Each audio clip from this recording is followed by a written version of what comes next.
હા મમ્મી બોલ. ના હાલ જ હોટલે પહોંચ્યા, તો સાંજે ફરવા નીકળીશું. આ બાજુમાં રહ્યા, ફોન આપું તાર વાત કરવી છે. મમ્મી એ હાલ તો સૂઈ ગયા છે, હવે કદાચ ફરી ઉઠાય નહીં. તું ફોન મૂક. કેમ મારી મમ્મી જોડે વાત કરતા બહુ જોર આવે છે? ઊંઘવાના નાટક કરો છો ખાલી ખાલી.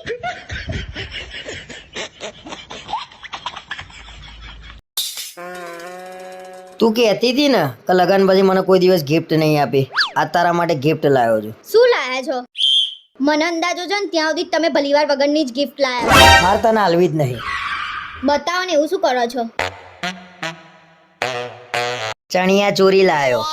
મને અંદાજો હતો એવી જ ગિફ્ટ છે ને. ગમી? મોઢા જેવી છે તમારા. ચપ્પલ લાવો ને તોય થાય નહીં. બંગડી તો બીજાના માપની લાવો છો. અરે પણ થઈ તો ખરા ને. મને ક્યાં થઈ? અલ્યા તને નહીં તો રિયા ભાભીને પણ થઈ તો ખરા ને. બીજાના માપ સારી રીતે ખબર હોય છે, મારું માપ નહીં ખબર હોતી. આ ચણિયાચોળી પહેરવું કે ડાયરેક્ટ રિયા ભાભીને આપી દઉં? આઈ મુદ્દા ઉપર આઈ.